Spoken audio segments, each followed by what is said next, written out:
Hello guys, welcome to my channel. Brooke here. So today I have my special guest here. She'll introduce herself about freelancing. So welcome to hear her story. Hello, welcome to my channel. Thank you so much. I'm happy to be here.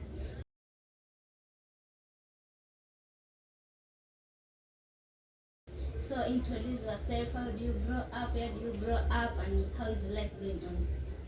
Okay, my name is Faith. My name is Faith Mwakuanda. I grew up in Mombasa. Nimelelewa Mombasa, nimekalia Mombasa, mimi ni mkazi wa Mombasa. When growing up, naweza sema I was just a typical child. Nilienda shule. Which primary do you go? Okay. Actually, this is interesting. I went to 6 different primary schools.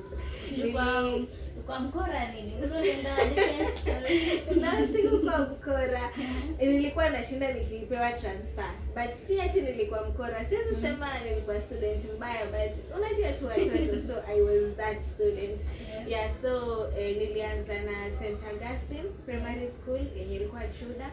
Baada ya St. Augustine nikaenda Ushindi Baptist. Kwa wale ambao wamelelewa wamekulia Likoni wanajua Ushindi Baptist iko wapi. Baada hapo nikaenda St. Kevin, nikasoma St. Kevin for around 3 years. After St. Kevin nikaenda Eton. Nilipoenda Eton School nikasoma huko for 1 year, alafu nikamalizia Maji Safi primary yenye iko tu hapa Sheli.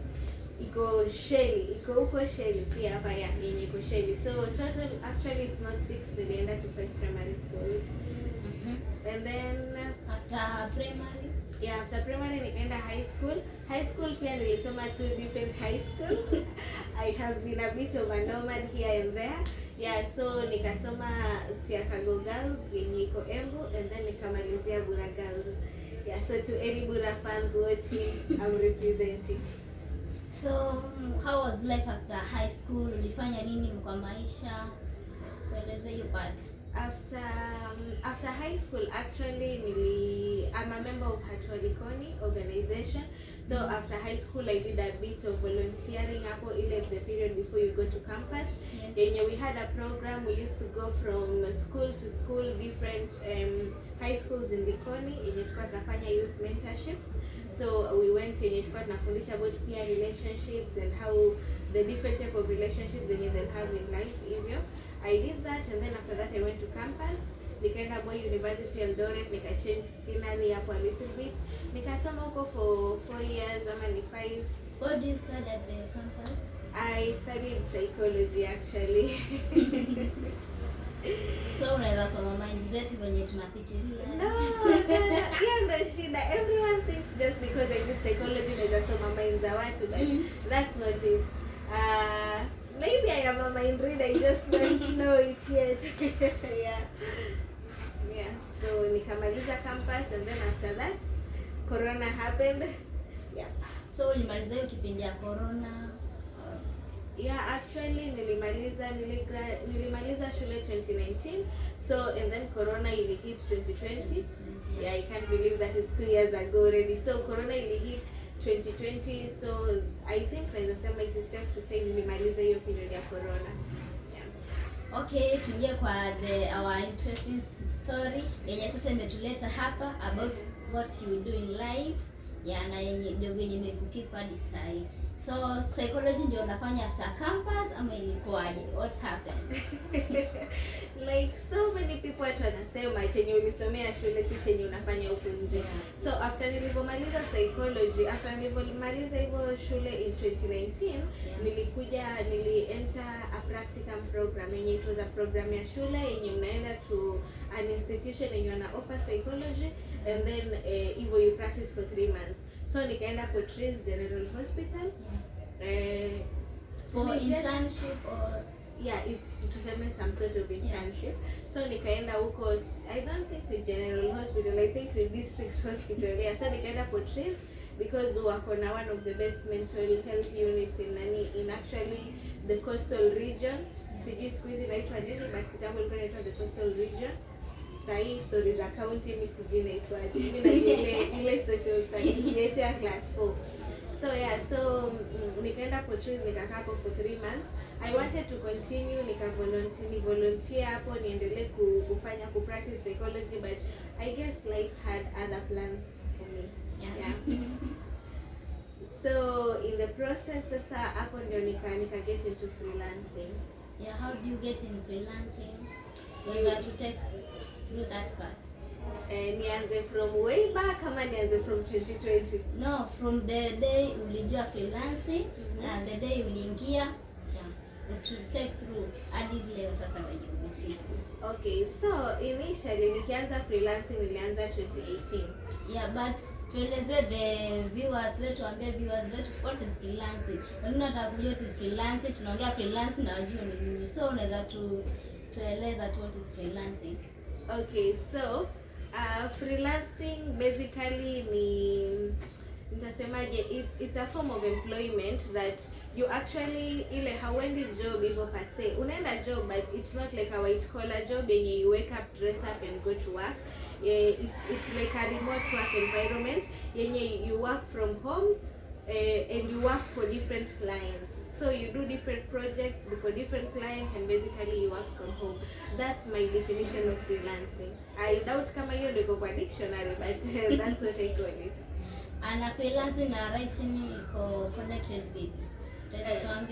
I think writing is a form of freelancing. That's what I can say. Because tukiongea about freelancing in general, kuna different types of freelancing activities, but I think writing is a form of freelancing. That's what I can say. Okay, so naweza kurudisha nyuma sasa tuambie sasa how do you get in freelancing?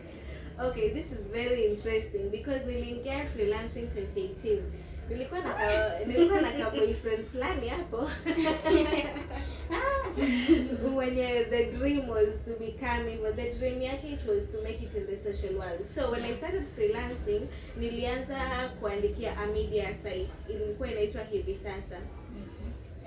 See a big media site ni kama hizi that time ni hizi blogs zenye zinaanza, so that blog was called Hivi Sasa. So what people used to do in Hivi Sasa, it was you look for a story, either the breaking news, so kulikuwa na different sections, kuna news, kuna news, kuna lifestyle, kuna entertainment, kuna so much. So me, I used to focus mostly on lifestyle. So you look for a topic, write your work, yenye na publishwa kwa sites kama hizi kama kenya.co.ke, hizi blogs zenye msosho unazijua. Nimerasi kidogo hiyo area. So that's what we used to do. And funny enough, huko ilikuwa unaandika story yako, ilikuwa si lazima ipike. You could write a story, upeleke editor, and then the editor kwambie this story is not good enough. Yeah, so basically ulikuwa unapata unaweza andika even 5 stories per day and only 2 zitapublishiwa. Zingine zikataliwe. Imagine. And then back then the most interesting part was tulikuwa tunalipwa na the number of views that mse uko nazo. So hii job yote unaandika, but usipogonga 400 reads, watu 400 wasiposoma hulipwi. From 400 people, the moment 400 people wakisoma ndo unalipwa 100.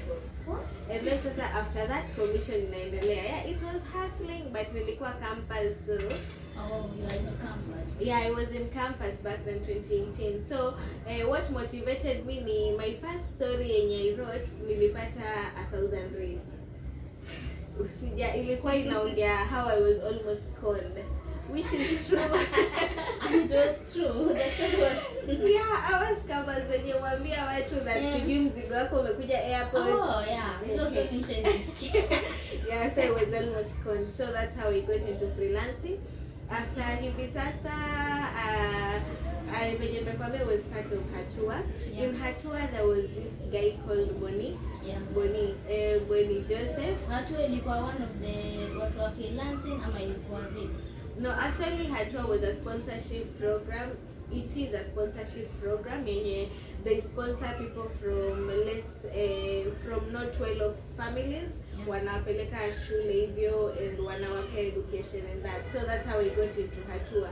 Coincidentally, yeah. when I got into Hatua, Bonnie Joseph, yeah, who happened to introduce me to the real world of freelancing, Bonnie Joseph alikuwa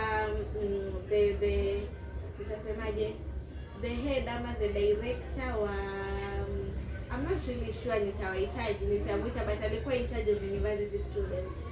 So in 2019 hivyo ndio Boni akaanza ku get into freelancing, and that time before initially nilikuwa nimemwambia my interest is to do freelancing.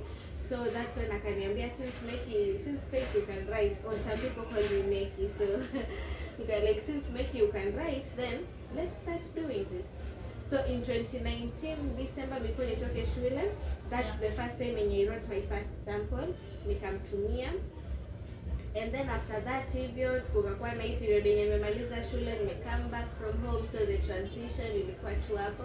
And then 2020 January we convened again, and he gave me my first job in 2020. Yeah, in 2020 writing. So hapo ndo I'm talking about the freelancing I've been doing today. Niliachana na hiyo story ya media. So hiyo story ya kupost viewers wa view ndio upate pesa, hiyo uliacha hiyo. Mazee, that world is tough. Me, I'm not cut out for that. Yeah. So but the writing is still the same. The writing is different because hapo ulikuwa unapata unaandika something for clicks, and so ulikuwa unatafuta topics zenye ni clicks and stuff. But writing for clicks basically means you writing stories that will make people click and read. But sasa sahi what I'm writing we writing for clients. When you unapea the client, so you don't know if the client is going to sell your piece, if they're doing what. It's just business. Ni kama ambao unaandika una handover kwa mtu wewe chenye atafanyia hiyo article, that's none over. Yeah. So your job ndio imekuwa kusustain. Yeah, I'm actually very thankful to God that your job imenisustain, imenifikisha kwenye niko, and I haven't looked for a white collar job yet. If it were not for freelancing, I honestly don't know what I will be doing right now. Yeah. Tuseme hiyo saa imekuwa food, everything, rent, is that? Yeah, it's been food, it's been rent, it's been medical, it's been savings, it's been the whole package. It's been fun. So tunaambia watu wengine kule nje wote white collar job, mtu amemaza campus, ile kitu amesomea ndio anataka kwenda kufanya kazi. So hiyo tuweza waambiaje watu wengine huko? What I can tell them me, if you want to do white collar job, just go ahead and pursue your career for white collar job. But what I can say is that freelancing does pay.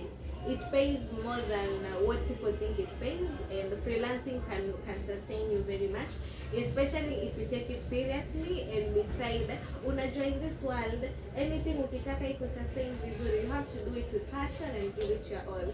So if you do it with passion and give it your all, freelancing does sustain you. So how do you manage freelancing, family, watoto? How do you manage? Watoto, bado si watoto, bado Okay, tuseme mtoto. Yeah, so I forgot to mention nikianza video, yes, I'm a mom. It's a very beautiful girl. Kamoja tu hapo.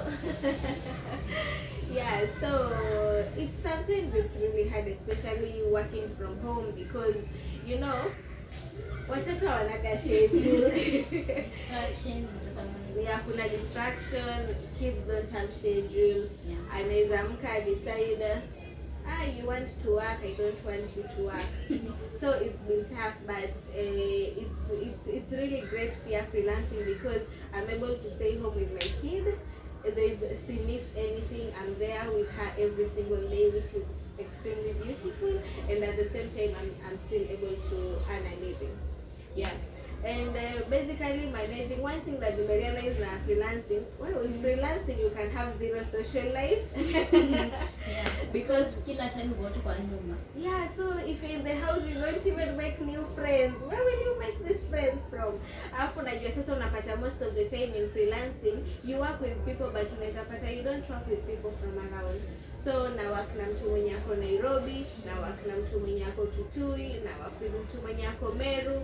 Hawa ni people who we connect online, but kwa ground vitu ni different. So yo freelance unaweza fanya kazi without seeing mwenye unafanya kazi na yeye. Believe me, you unaweza kuambia kuna mtu mwenye sahi tumebond na yeye actually, but sijui anakaaje. I just know their voices. Hata wengine hawana profile picture, unapata mtu profile picture ameweka it's over cartoon, but we are good friends, we call each other. Mtu akikuwa mgonjwa we even comment on each other's statuses, but siku hizi ni watu kwa status wa post pictures. So mimi kuna people I have never seen them. but Yeah. you still work with them. Yeah, we still work with them. So at least that proves that you don't need to see a face to form a good relationship with a person. Yeah. So unaje, kuna watu wengine huku nje wenye ukiambiwa work from home wanachukulia hizi za job, kuweza waambiaje hao watu? Well, the biggest challenge I actually faced when starting freelancing was family. Family never actually believed that freelancing is serious. But unajua, you know, Yeah, our parents believe lazima uamke uende job. So msee anaamka anakuacha kwa laptop uko hapo, anarudi anakuacha kwa laptop. Yeye kwa mind yake anasema you wasting time. Yeah, so the biggest challenge was that, but I had to ignore all that and push through, because I knew that if my boss Bonnie is my biggest inspiration, because alinifanya nione if he made it to the fact that he was as a freelancer, then I can also do it. So at the moment nilikuwa nimesema I don't mean that umchukue hii ati anything unataka kufanya uko like to hell with people's, okay, I'm sorry I've cursed, to hell with people's opinion, but no, mimi actually nilisema freelancing is what I want to do. So what I decided, I put my all into it, nika shut off all the distractions. I knew that if this is paying bills for my boss, then it will pay bills for me. So nika decide I'm really not going to listen to anyone and anything. I'm really going to pursue this, because unajua, you can only convince people with results. Yeah, so that's basically what I worked for. The endless nights, the everything, all that was for results, and I'm happy that. So watu waache stigma eti ukiona mtu ako kwa nyumba there's nothing anafanya. Yeah, watu wanafaa waache the stigma. It's 2022. Yeah, so alafu pia apart from that corona happened. So watu wengi hata wenye wanafanya vitu sasa wako kwa nyumba. So mtu anaweza kuwa tu uko kwa nyumba, unajua hadi jirani anaweza kudharau because hajai kuona ukivaa anything. Uko tu hapo daily from Monday to Friday na kupida na kwa chapo kitoko, umevaa dera yako, umevaa tight yako yenye megasha imebeat, mtu anakuona tu uko tu hivyo. But yeah, watu wanafaa wache hiyo stigma in short. Mtu anaweza kuwa kwa nyumba but they're actually doing something very productive. So unaweza kwa advise ate mayouth wenye huko nje wenye wamekaa wana job, wako na makaratasi yao wamepita vizuri, waweza waambia acha hao youth? I can tell them Kenya is tough. Where was it? I don't see how we landed in Kenya. Well, okay, what I can say is that Kenya is really tough, but when you have, what I can say, I can't tell everyone to get into freelancing because we all have different passions, but I can say is, don't let your papers limit you. You have to see beyond your papers. So basically what I mean is, if you have a passion that's not in line with your papers, you have to see beyond your papers. Usiseme just because niko na degree siwezi fanya hivi na hivi. Mimi najua mse mwenye ako na degree actually na anafanya biashara ya kuuza maji fresh. And when I tell you, not actually degree, I'm sorry, he is a PhD holder. Na anafanya biashara ya kuuza maji fresh. And the guy quit his job kwa bank kufanya biashara ya kuuza maji fresh. And what I can tell you is that that guy is very much successful, but vitu zenye unamuona nazo ni 2 coins too, obviously. But in short, he is successful. So what I can say is, you have to see beyond your papers. When you see beyond your papers, you are able here to be open-minded. Unaona, if it's, for example, if freelancing, if sikuona beyond my papers, ningesema sasa mimi niko na whole degree in psychology nikae niandike. No, I can't do that. But you see, I saw beyond that. I saw beyond the fact that everyone was telling me, utaki kuwa kosi, utaki kuitwa daktari. Unaona, I saw beyond all that, and I actually pushed for freelancing, and I'm glad that I did. Yeah, and you're happy for it. Yeah, I'm happy. I'm a proud freelancer. Yeah. Ni kitu kingine tunaweza tuambia, maybe kuna kitu tuambia? What naweza sema ni freelancing is actually harder than it looks. So many people wanadhani because you work from home you have so much free time and you can see, but freelancing is harder than it looks, because mi usema mtu mwenye ako na 9 to 5, a 9 to 5 job, at least unajua 9 uko job, 5 you are free. With freelancing you can say 5 you are free. Inaweza fika 5 jioni na sasa kazi it's rolling in like no man's business. So that's the freelancing has its own challenge, but I believe as everything in this world, everything has its own challenges. So if you want to be in freelancing, I can say it is fun over here. You don't really have to write. Kuna so many types of freelancing careers out there. You can be, kuna photographers who sell their photos online. You can be a web designer, you can be a web developer, you can be a software engineer, as in you can be a coder, you can be a marketer, you can be a link developer. As in, the world is just filled with endless possibilities. But whatever you choose, just make sure you go for it, push for it, and stay committed. Na before tusahau, hii writing yenye uko sasa, is it for everybody ama ni watu specific? Writing is for everybody. Yeah, writing is for everybody. Okay, maybe if you can allow me, I can go a little bit more into writing. Yeah. So basically, there are different types of writing. What I usually do is article writing and copywriting. Yeah. So basically, article writing we write articles that hizi zenye unaziona Google. Yeah. Kama hizi Google what is a television? See, a television is something yeah, that's what I do. Yeah. So writing is for everybody, because one thing about writing me, which I notice in writing kuna different industries. Kuna technology, kuna marketing, kuna social media, kuna beauty, kuna everything. So as long as you can articulate your thoughts, kama unaweza nani your thoughts unaweza ziweka in form of writing, hivyo unaweza panga your thoughts hivyo, I believe anyone can write, because even me at the moment I'm not a genius. Even me at the moment I am not a genius. So what I usually do is plenty of research. So that's basically what I do. Plenty of research. With plenty of research, anyone can do anything. So most of the time utapata hata nitaletewa topic ya, for example, cryptocurrency. Hey, mimi siwezi wadanganya. Maybe I am not a crypto genius or anything, but the moment nimeletewa something in cryptocurrency, what I will do is I will go online, do plenty of research, and come back, organize my thoughts, and write something. So basically that's just it. And the beauty of writing is because you learn a lot of things. There's so many things that singekuwa na information nayo if it were not freelancing. But right now, thank you. I know how to install an oven. Even though that's probably knowledge that I will never apply, but at least in Apata, you expanding your thoughts. Yeah.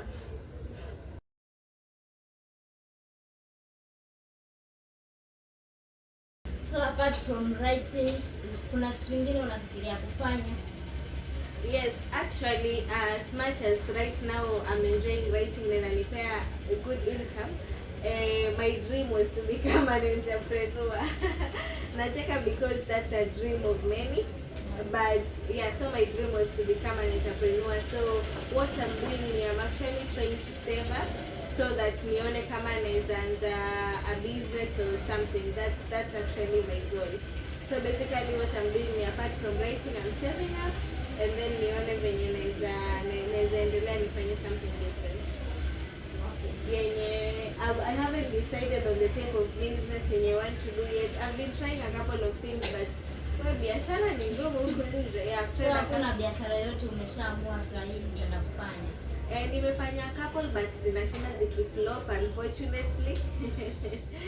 Yeah, one day maybe you can have me and I'll talk about the struggles of being an entrepreneur. But yeah, so right now I don't really have something in mind. Yeah, nimejaribu, but I think I don't want to talk about it so much because it's still in the beginning process. But I think yeah, it's something to do with farming. So I think I'll be a farmer in a way. So kuna hii kuna venye umetuambia family walikuwa wanafikiria hii kitu itawaka. So sasa hivi wanakuchukuliaje venye uko sasa hivi uko stable? Oh, actually, sasa hivi wanachukulia different. Sasa hivi wanachukulia different. My family is very happy. My family is very proud of me. My mom is very proud of me. She's my number one fan, my number one supporter, my ride or die. My brother is also very, very supportive. Thank you so much for supporting me. Yeah, my sister is also supportive. The rest of the family, I believe they are. Yeah. Hauchukui kama joke tena. Na mchezo iliisha. Yeah, hawaichukui kama joke tena. Na uweza kuwa na hobby nyingine apart from writing? Okay, venye niliwaambia earlier on, writing inafanya mse ulaka social life. Naturally, I'm an introvert. In the whole of my life, mimi ule mwenye have 2-3 friends. Niki have 4 friends, I feel like I have to talk to this, that, and I feel like as if these are so many people. So I'm an introvert. So apart from that, my hobbies are watching TV. Which is having my 2 friends over. Wakati uko free una kitu cha kuandika, ndio saa una they come. Yeah, they come. So I watch movies, nani, and yeah, and shopping is also a hobby. Somehow an expensive one, but it's a hobby. Yeah. Yeah, that's all. I'm not into swimming. I don't know how to ride a bike, but hopefully, unajua, I guess pia pesa ufanya msego na hobbies different. So let's hope, let's say maybe when the cash continues streaming in, maybe the next time you have me nikiongea kuhusu entrepreneurship, nitakwambia have a hobby. Maybe ya kwenda Dubai, but anyway. Chatongoje sana. Yeah, chatongoje siku.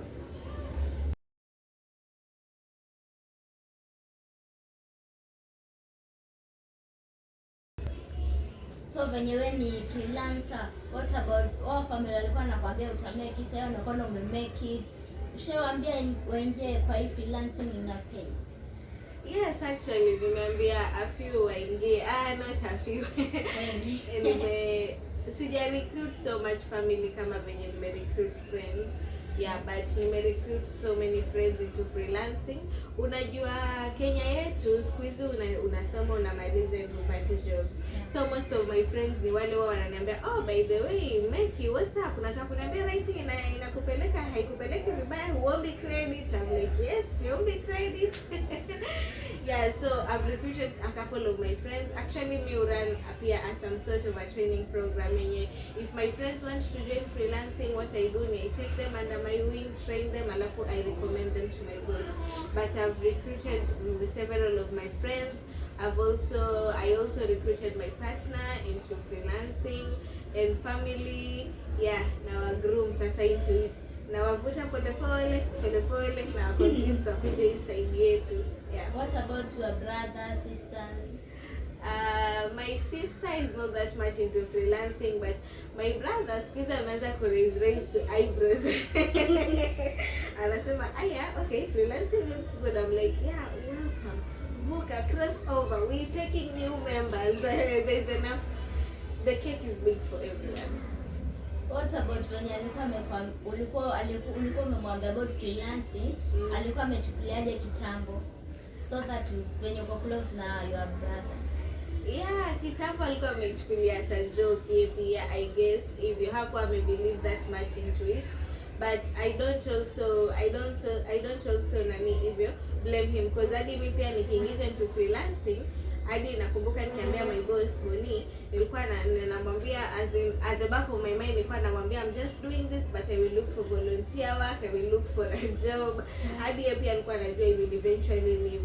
And then ile time nimekaa hivi ndio naongelesha my friends, wananiambia how much they earn wakienda job. Mimi niko like, okay, that's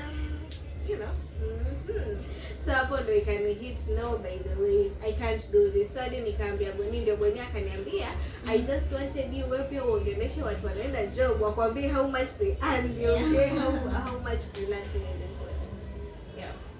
So basically that's it. So mwenye nimekwambia my brother right now ndio hiyo na try kumvuta kumrecruit pole, unaona. But unajua as much as freelancing is good and everything, freelancing bado uko na downside zake, because number one, freelancing hainaga benefits. Unajua when you get a job, you get nyingi, wanakupea medical insurance, wanakupea what insurance, wanakupea so many benefits. With freelancing, you don't have benefits, so the money you earn, everything comes out of your pocket. Ila chochote unafanya ni hiyo pesa freelancing. There's no medical cover. Yeah, Maanisha hapo basi kuna kitu.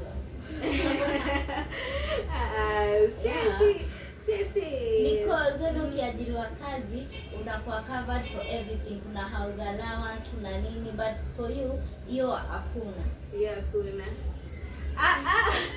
Nimeona your approach. Yeah, kitu iko kitu iko kiasi yake. Yeah.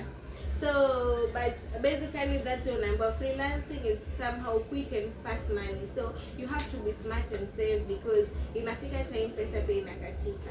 So you have to save. Ukisave, that's how you can afford nani juu. Unajua we are young people. Unapata do leo, unaenda online, una buy tops sijui 10, una change, unapata do, una decide it's a closet makeover.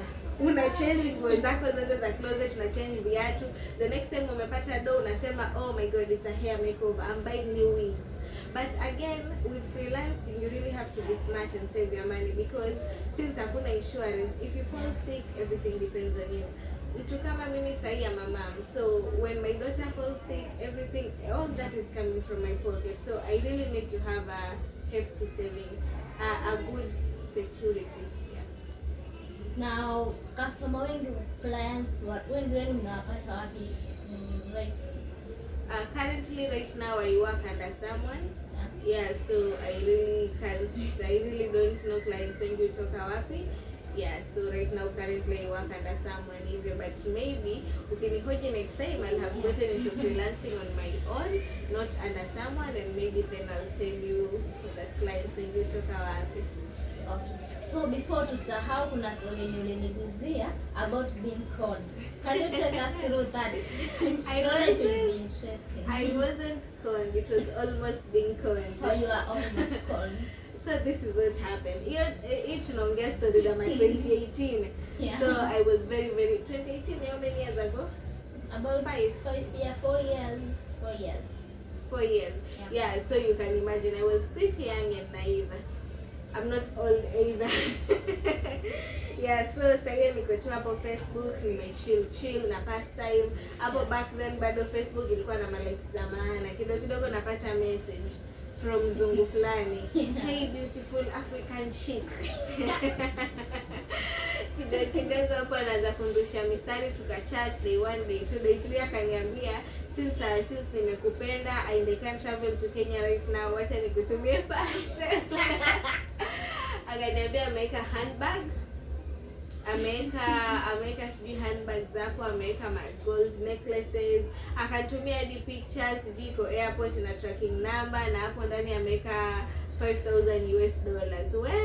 Mimi ni nani? Sasa hiyo I'm young, I am hungry. Ukasema hapo. Kuomoka. Hiyo ni 500k. Mimi ndio huyo. Nilikuwa on a straight train towards kuomoka. So and then akanitumia parcel. Nakumbuka that time I was very happy, na kana ngoja parcel yangu. Kidogo nikapigiwa. Nikaambiwa ati mzigo umetuma but umekwama JKIM. Yes. Nikaambiwa sijui nahitaji 8k ndio mzigo itoke. Sasa mimi sasa hiyo niko shule. Mtu wa shule unatoa wapi? Hauna pesa. Ka savings kangu kalikuwa hata kafiki half of that.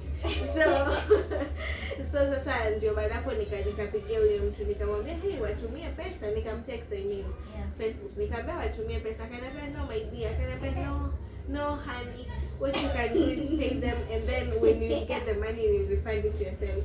So I think it really saved me. I was broke. Kwa leo pesa singetuma. Sasa hapo sijui nikapigia brother wangu actually. Yeah.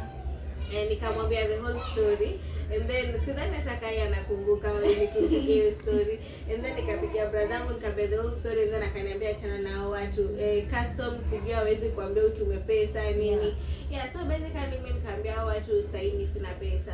Yeah, so after a while akaniambia uko na ngapi? Nikamwambia niko na 3k. Akaniambia basi tuma hiyo 3k. Nikasema sasa mimi siwezi tuma. Akasema tuma hiyo 3k, yeye atanitop up the rest.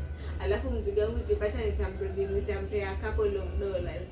Sijui nimpe $200.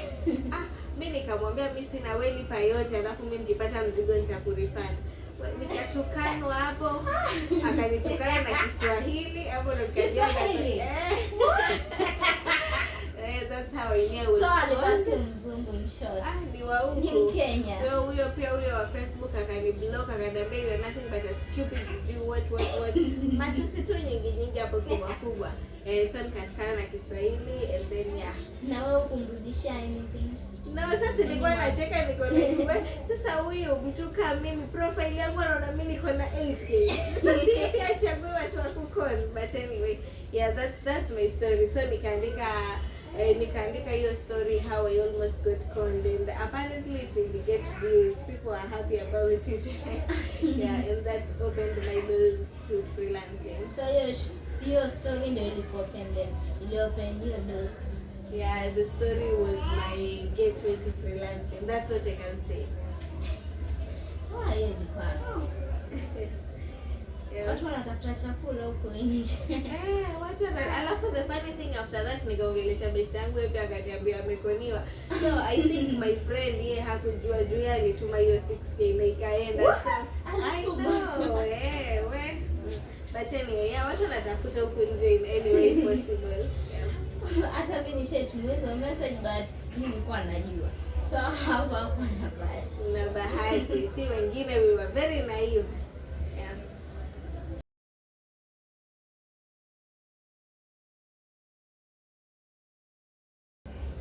Wenye naona time iko on our side. So kuna words zote zaambia wa viewers, parting words. Yeah, what I can tell your viewers ni if you are thinking about getting into freelancing, get into it. It's a very big world huku nje freelancing. It's a very big piece of cake. There is enough for everyone, and it's very interesting because you get to learn so many things, you get to meet so many people, and inakupea the freedom. Because the good thing about me is I pack my bags right now niamue naenda Thika, because I can still work on my way to Thika. I can still work even when I'm in Thika.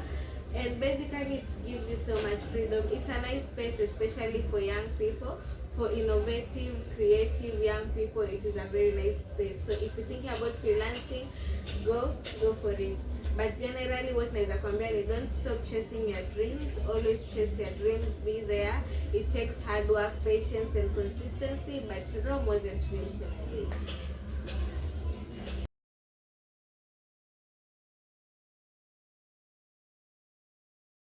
Okay guys, hope you enjoy your interview. Keep tuned kuona more interviews, na kama pia kuna story yako wataka tukave, unaweza tu contact our contact are below there. Tunaweza kuja mahali uko na tukave story yako. Don't forget to subscribe, share, comment. Tuma kwa rafiki zako pia waone hii video, hata mweze fanya tu iende viral. Okay, bye. Bye.